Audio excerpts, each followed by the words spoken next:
Hello, welcome to another video. In this video, we're going to be taking a look at A-level English Language Paper 1 passages, variant 1-2. Okay, so this paper is divided into 3 questions, okay? And let's actually take a look here at the instructions. So we have to answer 2 questions in total. We for sure have to answer question 1, and then we can choose between answering question 2 or question 3. Okay, and then here more details. Follow the instructions on the front cover of the answer booklet. If you need additional answer paper, just ask, and then you are reminded of the need for good English and clear presentation in your answers.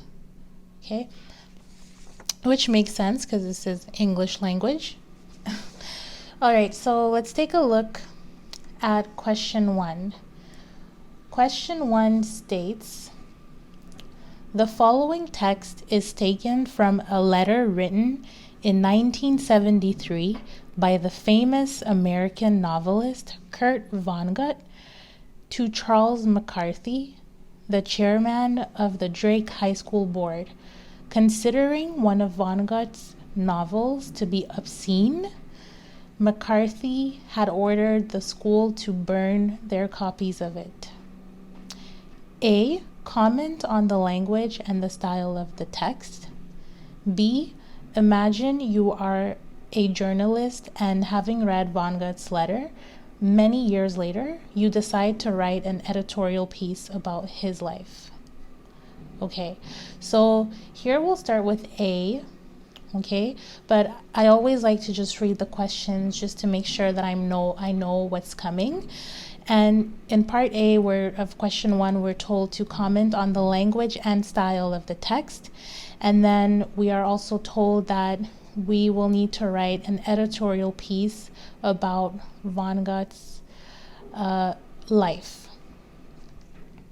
Okay. And then here we have more details, so 120 to 150 words for the editorial. But for part A, I don't believe that there's any limit as far as how many words you can use. But of course, the shortest and most complete version, so as long as it's complete, if it's short, it's fine, right? Your answer in part A.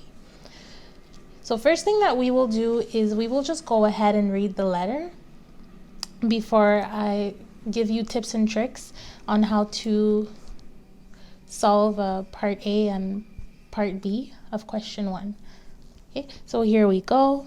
November 16, 1973. Dear Mr. McCarthy, I am writing to you in your capacity as chairman of the Drake School Board. I am among those American writers whose books have been destroyed in the now famous furnace of your school. Certain members of your community have suggested that my work is evil.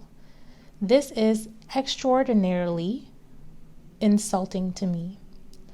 The news from Drake indicates to me that books and writers are very unreal to you people. I am writing this letter to let you know how real I am. I want you to know, too, that my publisher and I have done absolutely nothing to exploit the disgusting news from Drake. We are not clapping each other on the back, crowing about all the books we will sell because of the news. We have declined to go on television, have written no fiery letters to editorial pages, have granted no lengthy interviews. We are angered and sickened and saddened. And no copies of this letter have been sent to anybody else. You now hold the only copy in your hands. It is a strictly private letter from me to the people of Drake, who have done so much damage to my reputation in the eyes of their children and then in the eyes of the world.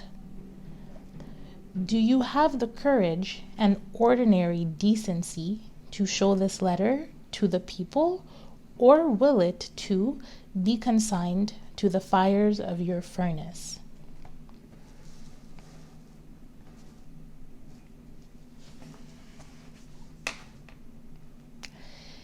I gather from what I read in the papers and heard and hear on television that you imagine me, and some other writers too, as being sort of rat-like people who enjoy making money from poisoning the minds of young people. I am in fact a large, strong person, 51 years old, who did a lot of farm work as a boy, who is good with tools. I have raised 6 children, 3 my own and 3 adopted. They have all turned out well. 2 of them are farmers. I am a combat infantry veteran from World War II and hold a Purple Heart. I have earned whatever I own by my hard work. I have never been arrested or sued for anything. I am so much trusted with young people and by young people that I have served on the faculties of the University of Iowa, Harvard, and the City College of New York. Every year, I receive at least a dozen invitations to be commencement speaker at colleges and high schools. Excuse me. My books are probably more widely used in schools than those of any other living American fiction writer. If you were to bother to read my books, to behave as educated persons would, you would learn that they are not sexy and do not argue in favor of wildness of any kind. They beg that people be kinder and more responsible than they often are. It is true that some of the characters speak coarsely. That is because people speak coarsely in real life. Especially soldiers and hard-working men speak coarsely, and even our most sheltered children know that. And we all know, too, that those words really don't damage children much. They didn't damage us when we were young. It was evil deeds and lying that hurt us. If you and your board are now determined to show that you in fact have wisdom and maturity when you exercise your powers over the education of our young, then you should acknowledge that it was a rotten lesson you taught young people in a free society when you denounced and then burned books you hadn't even read. You should also resolve to expose your children to all sorts of opinions and information in order that they will be better equipped to make decisions and to survive. Again, you have insulted me, and I am a good citizen, and I am very real. Kurt Vonnegut. Okay, and then here there's a little footnote, Purple Heart, that we saw here in paragraph 1, 2, 3, 4. Purple Heart. It's just giving you a definition of what that is, which is an American military medal. Okay, so now after having read this letter, it's pretty obvious that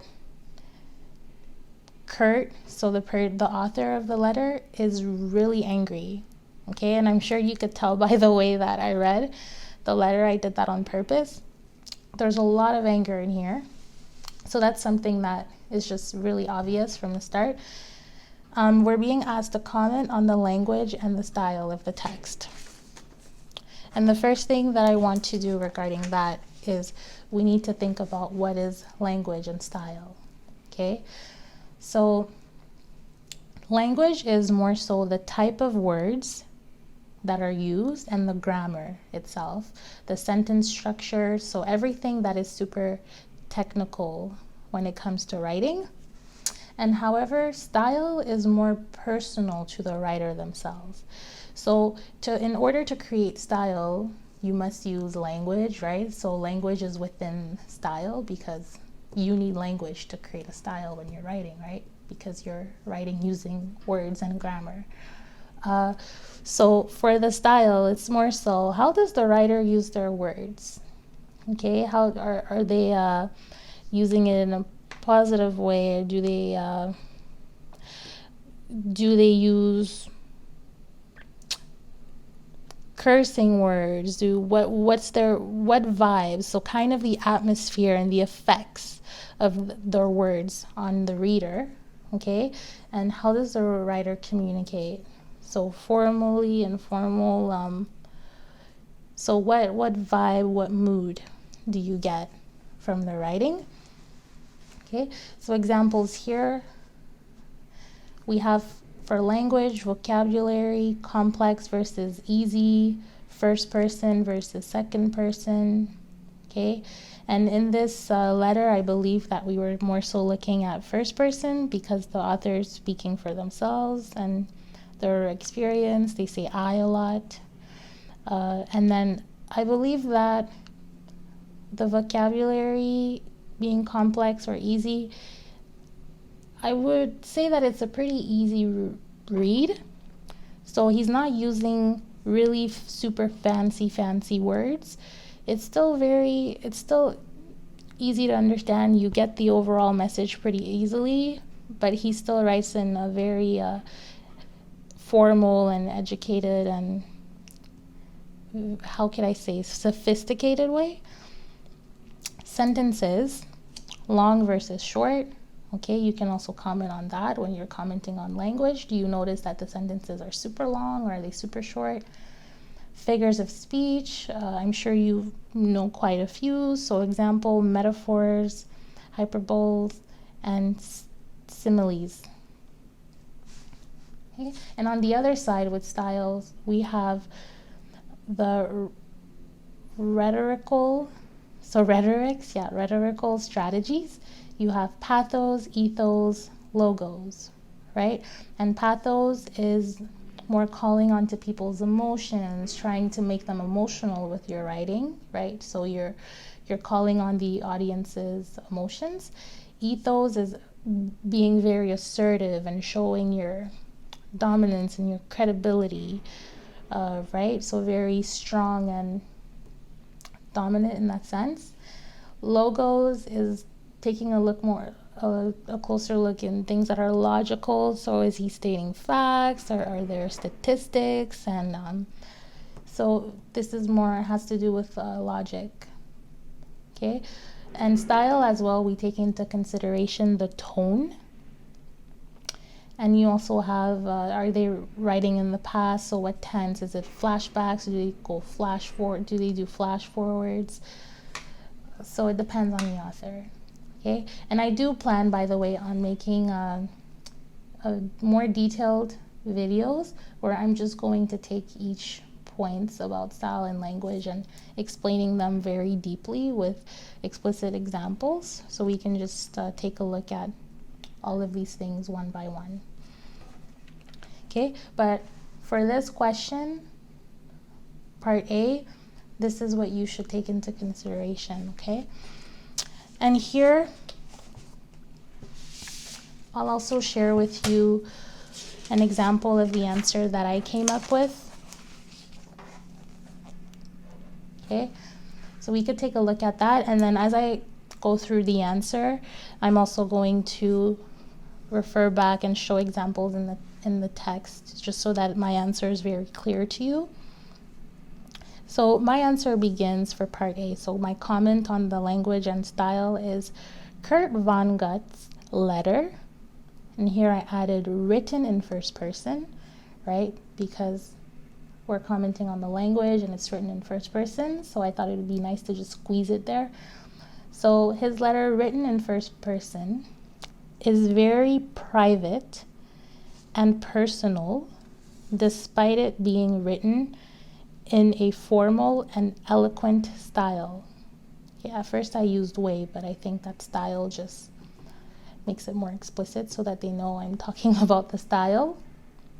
Okay, and the reason why I say that it's personal and private is because if you read the letter, if you read this letter also, you can just go through and read it one more time by yourself if you'd like.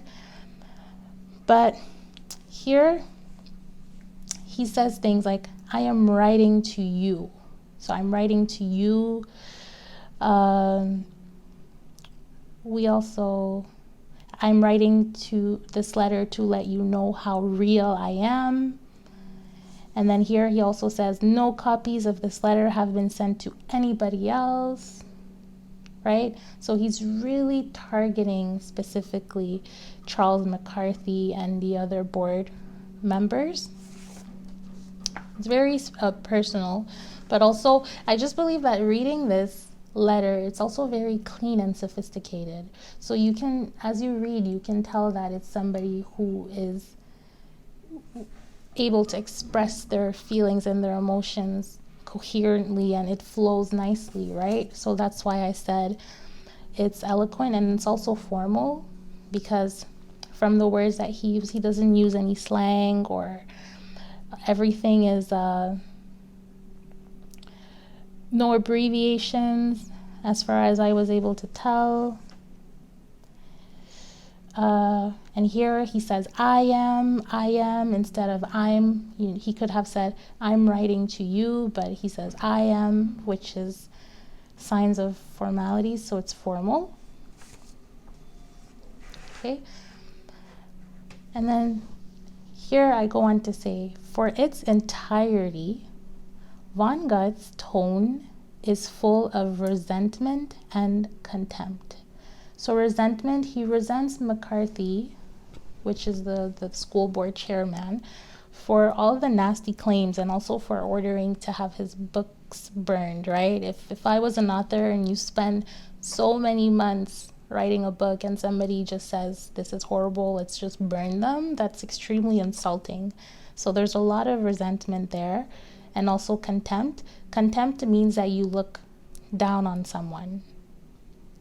Okay, you think that you're like, yeah, you don't impress me, basically. You're just classless and low. So you look down on someone. That's what contempt refers to. Okay, and then here I go to begin.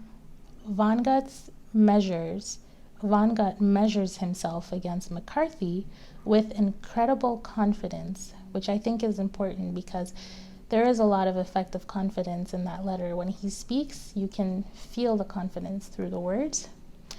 As he says, I am writing to you in your capacity as chairman, right? So this is our first sentence. He says, I am writing to you in your capacity as chairman of the Drake School Board. So right at the beginning, he says, I'm writing to you and I know who you are. Okay, chairman of a school board. A chairman is like the leading person of a school board. So that person's pretty important and has a high title, right? So the fact that he feels comfortable to write directly to him shows that he has confidence, and he's also saying, you're not so different than me, you don't scare me, so I can write to you. Okay,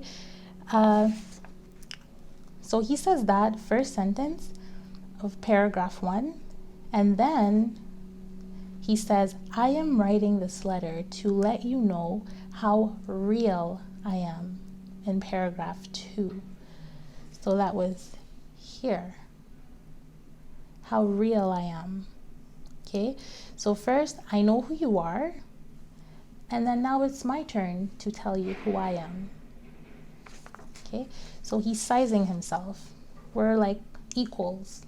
You're not so much more special than I am, right?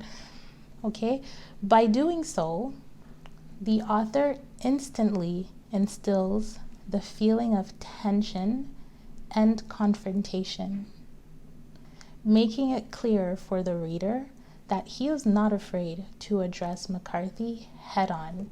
So head on just means they're clashing, right? So head on. Okay. And here in paragraph 3, Vonnegut explicitly states that the purpose of his letter is far from opportunistic. As he says, I have done nothing to exploit the disgusting news. Okay, so in paragraph 3, I have done absolutely nothing to exploit the disgusting news from Drake. And the fact that he even uses the word disgusting, it means like, oh, why would I even want to be associated to this? I don't want anything to do with this at all. I don't want publicity from this because it's disgusting news. Okay? Even though it's popular, it's just disgusting. Okay? In fact, the audience, so by doing that, the audience is compelled to trust and believe Vonnegut's motive to solely be that of expressing how angered, sickened, and saddened he is, which he also mentions. Says, we are angered, so we is his manager, who is it again? Just looking for it. His publisher. So Vonnegut and his publisher are angered and sickened and saddened. And that's the point of the letter, to express that disgust, that anger, and that sadness. Through his use of pathos, so here I reference the rhetoric, because through his words are so emotional, right? The letter, you can see how emotional it is. Vonnegut sparks an emotional response, of course, as one reads his letter. Okay, here I had we, but instead of we, I just put one, so one person, right? So as one reads his letter. In paragraph 4, Vonnegut debunks the Drake High School's board's perception of him by enumerating many of his accomplishments involving children. Okay, so he debunks. Debunks means that he destroys the credibility of what McCarthy and the board members think, because remember, here at the beginning we're told that the board considered his novels to be obscene, so just inappropriate, and then McCarthy had them burned, right? So in paragraph 4, Vonnegut goes on to say that he knows that what the board thinks is that he's poisoning the minds of young people. But then he says, in fact, though, I'm a strong person, and I did farm work, and he basically tells McCarthy about himself. And over here, so this part, he goes on to just list a lot of things that he did that involve children. So if somebody is telling you that you're a bad person and that you shouldn't be around kids, but then most of the work or a lot of the work that you do is related to kids and there's never any problems, like here he says, I receive at least 12 invitations to speak in colleges and high school. So if you're a horrible person who shouldn't be around kids, then why would high schools and colleges invite you to speak, especially huge and prestigious colleges, universities like University of Iowa, Harvard, and City College of New York, that are for sure institutions that are known around the world. Why would they want anything to do with you, right? If you're this horrible person. Okay? And then, so that's why I say that he's enumerating many of his accomplishments involving children. Okay? I say his method is sharp, so his style is sharp, but subtle, like all the negative remarks that he makes throughout his letter via euphemisms. Okay? And what I mean by that is that this letter is so confrontational, but in a subtle, and you have to read in between the lines a little bit. He doesn't go on and he doesn't say, hey, I think you're stupid for burning my books. I think you're wrong. I think that you're the horrible person. He doesn't insult McCarthy directly, but he does insult him indirectly. And yes, and almost politely. So that's why I mentioned euphemisms. Euphemisms, which euphemisms, it's a figure of speech. So here we took a look at our figures of speech, right? So that's where I got the euphemism from. Okay, and euphemisms is just when you, instead of saying something that's bad in such an explicit way, you kind of go around it to make it appear softer. Okay, and I'll show you examples in the text. Sorry, by the way, I didn't want to highlight too much in the text because it'd be just so messy. So I hope that you're able to follow, okay? All right, so let's find that. Yes. Here, this is a clear insult. He says, if you were to bother to read my books, so if you were to behave as educated persons would, you would learn that they are not sexy and so on. So this is an insult. He says, if you were to bother to read my books and behave as educated persons would. So he's technically saying that for someone who's the leader of a school board, you're not that educated and you're actually pretty pathetic. So here he's insulting, right? But he's insulting in a clean way, if that makes sense. Because if he really wanted to be mean, he could have said, you are extremely uneducated because you have not read my book and you are passing a judgment. But he didn't do it that way. He used a little softer way. Okay, so that is that.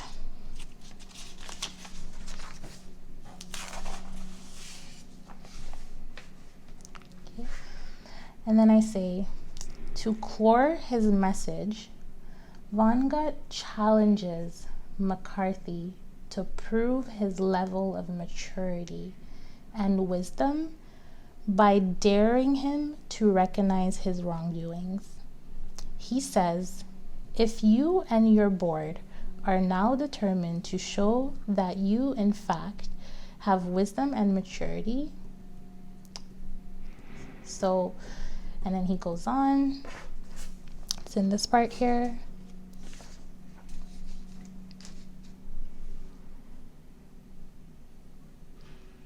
Okay, so right here.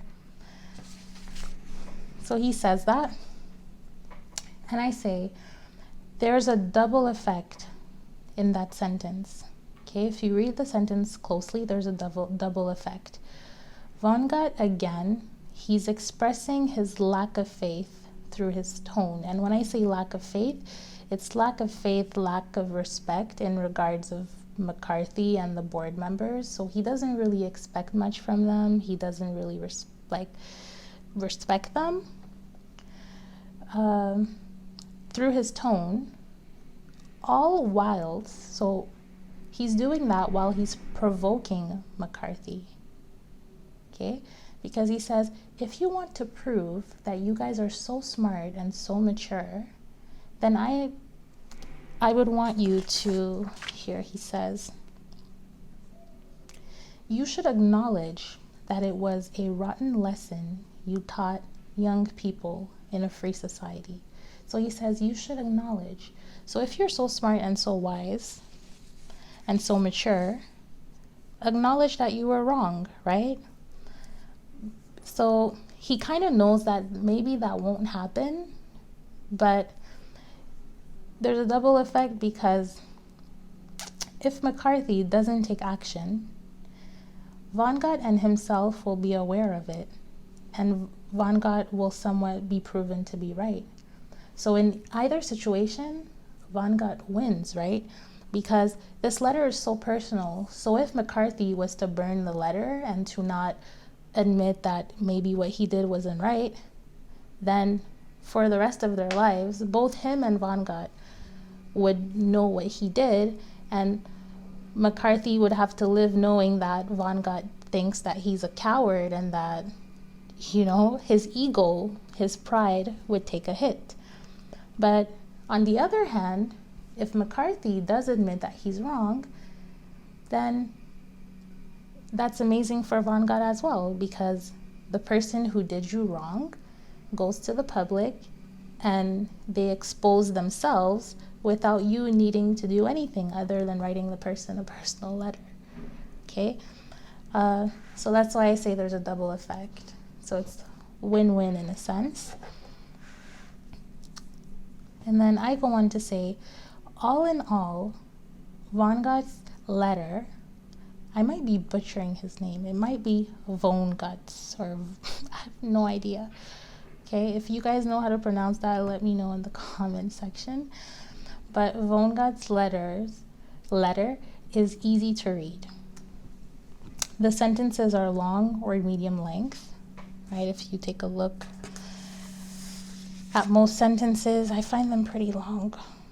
So this one starts here, 1 line, 2 lines, so 2.5 lines. That's pretty long. So I find that his sentences are quite long, or medium length. And then I go on to say a mouthful, okay, which makes sense, and it aligns with the theme of the text, which is Vonnegut has a lot to get off his chest. So it's somewhat a rant. Okay, he was hurt, and now he's writing to the person that hurt him, and he has a lot to say. So he's not holding anything back. He's going bam, bam, bam, bam, bam. This is what I think. So it makes sense that the sentences are long. Okay, so those were my tips and my example for question 1, part A. Okay, and then for B, it says, imagine you are a journalist and you have read the letter many years later. So it's many years later, right? And then we want to write an editorial piece about Vonnegut's life. So for this exercise, we have to write an editorial.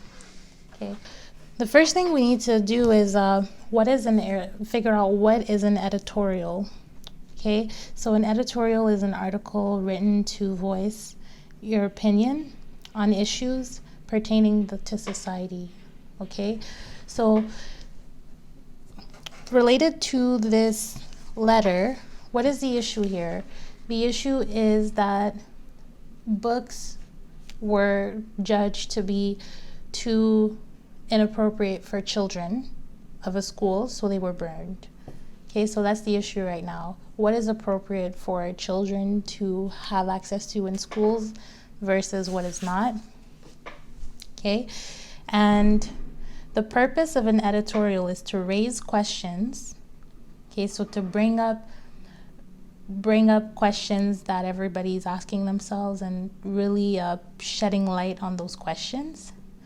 You can also use editorials to compliment, give praise, to defend something, to criticize something, to instigate thought process. So you, yes, of course, right, you have your opinion, so you're trying to instigate people into thinking that you are correct and endorse ideas, right? Okay. For editorials, you must pick a side. Okay, so you can't be on both sides. This is not it's not a typical news article where you're just reporting events that happen. You need to pick a side, and you also need to make sure that whichever side you pick, you back it up with strong content, strong content and facts. Okay, and the first sentence needs to be an attention grabber. So editorials are usually written by the chief of a news crew, I guess I could say, of journalists, right? So a chief of journalists. So usually editorials need to be very good and out there. So the first sentence needs to be bam, in your face, very strong, okay? So the first sentence needs to grab people's attention. And at the end of the editorial, you must suggest a solution or a thought triggering statement. Okay, so it needs to end with either some sort of solution that you're bringing up, or you have to trigger people. It can be open-ended, but you're planting a seed in their mind to leave them at the end with that thought or statement. Okay?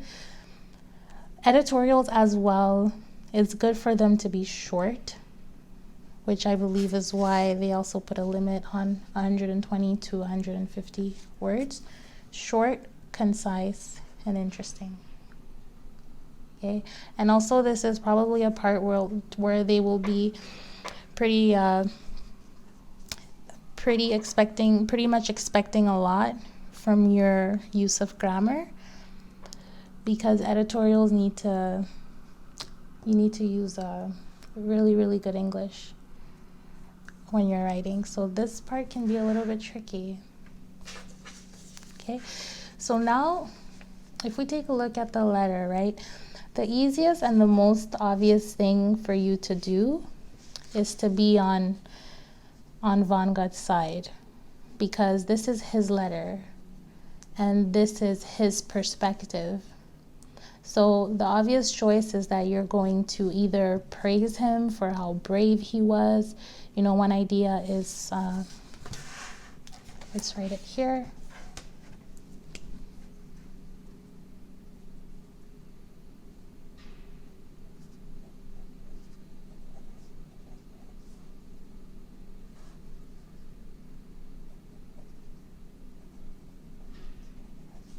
So one idea is to write an editorial to praise Von Gogh's bravery. Okay. Oh, and we must also not forget that this is actually, in the question, they're actually asking us to write an editorial piece about his life. Okay, and praising him for his bravery could also be in relation of his life, because not only is this letter brave for him addressing basically one of his bullies personally, it takes a lot of strength and courage to do that. So you can praise him for that, but then he also shows bravery in other things that he did. So he was a farmer, has a boy. That takes a lot of hard work, right? Physical work. But then don't forget that he's also in 1973. Okay? And to become to go from being a farmer, right? And back in the days as well, in those times, people who were usually farmers they stuck to being farmers. So from him to go from being a farmer to this huge writer that's published, what what does he say, published in many schools, and I'm not sure if he's worldwide, but from being a farmer to a very successful writer, that takes a lot of talent as well. So your editorial can mention that. But I think that the editorial that you write should focus on a lot on paragraph 4, because this is where he really details, he goes into details about his life and his accomplishments, as well as raising 6 children. Another thing you can praise him for was that he adopted. So he had 3 of his own kids, biological kids, and then 3 adopted. So adopting 1 child already is pretty complicated. So imagine adopting 3 and raising 3 kids that are not biologically your own. That's a very respectable thing to do. You know, taking kids that don't have a home and giving them love. So you could praise him for his bravery. Okay, and his bravery here, I mentioned 3 things.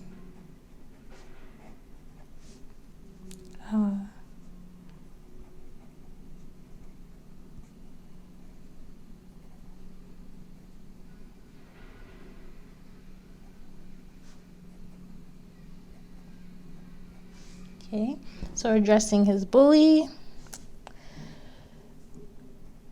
raising 6 kids,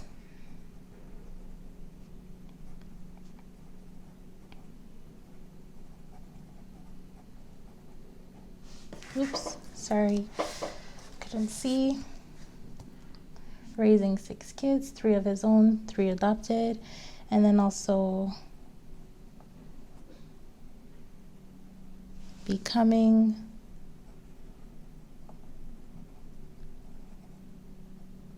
famous writer. This from the fact that he came all the way from a farming background. That is very important. There's other things that he's done in here that you can find. Okay, so in relation to his life, you can write an editorial about his bravery. Okay, and first sentence, let's see if I can come up with one quickly for you.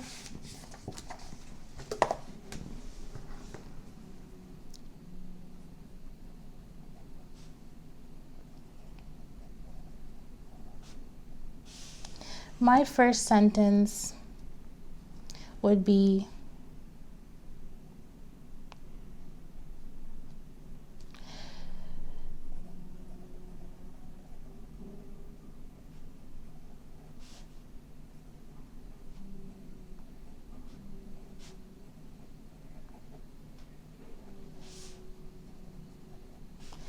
addressing his bully head on was not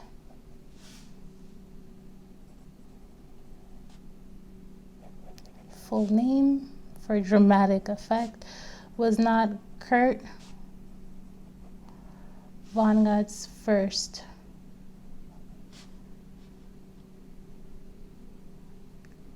act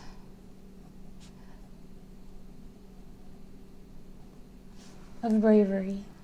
Okay, so addressing his bully head on was not Kurt Vonnegut's first act of bravery. Okay, so just with this one sentence, first calling McCarthy, referring to him not even by name, but as a bully, just clearly shows what I think of him, and I clearly picked my side, as it's requested here, pick a side. So clearly I call him a bully, so I'm not on his side. Was not Kurt Vonnegut's first act of bravery. Okay, so here already I'm saying, if you think that this letter was the only thing that makes this man brave, that's not the case, and read the rest of my editorial because I will tell you why. So I find this pretty interesting, but you can be the judge of that. If you can think of any other cool first sentence, let me know in the comment section. Okay, so there you have it for question 1B. Okay. And now the other two questions, okay, we can pick from either 2 or 3, but it's similar. The questions are very similar. So both 2 and 3, part A is commenting on style and language.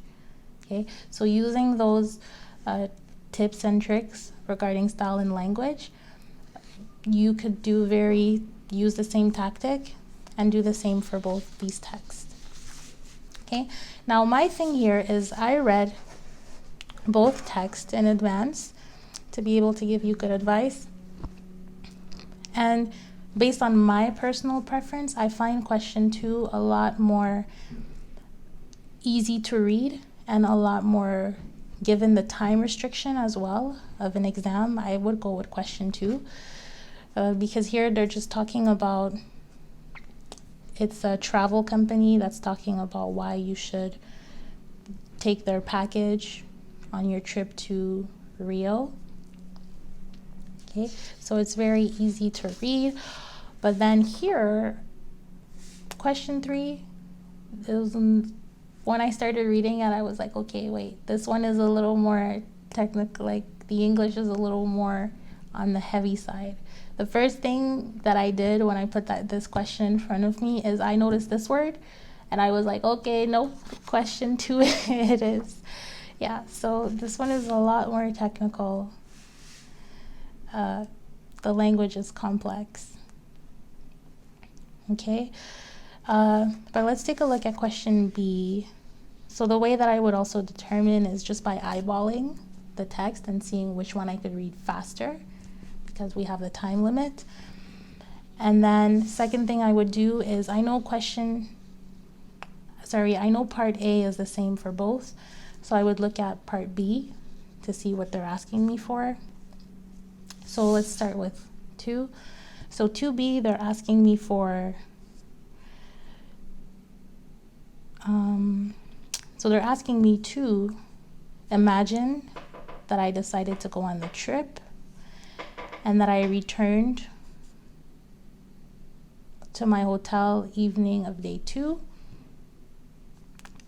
Share your thoughts and feelings about the trip on your personal travel blog. Okay, so I have to share my thoughts and feelings on my personal travel blog. So already there, my personal travel blog. A blog, you can do whatever you want. It's your blog, right? So already I'm liking this because it seems like it's a creative and descriptive piece of text that I'm supposed to present, deliver. Okay, write a section of your blog post. Yeah, this one seems pretty doable. And then let's look at what 3B is asking. So imagine you have been asked to write a review of Alfred's book for a Nature magazine. Okay, so here again, Nature magazine, I'm not a huge, how can I say it? I'm not a huge nature person. I don't follow or subscribe to any nature magazines. I don't know too much about trees, and just based on the title, The Man Who Climbs Trees, and the level of complexity that these words in the text have, yeah, for this one, it wouldn't be my choice over question 2. Okay, so I believe that for this video, I'll just leave it here. Okay, if you would like for me to maybe choose, if you want to let me know in the comment section which one you would want me to do the same as I did for question 1, to give you somewhat of a template and an idea of what my answers would look like, let me know in the comment section. Okay, and then I could just make another video and solve one of these 2 for you. Okay, so that was it. And these are my tips and tricks for English language A-level, paper 1, variant 1-2. Okay. I hope that this was helpful. If you have any questions or comments, please put them down below. I am all ears and always looking to improve these videos for you. Also, feel free to like, already told you to comment. Feel free to like and subscribe, and I will see you in the next video.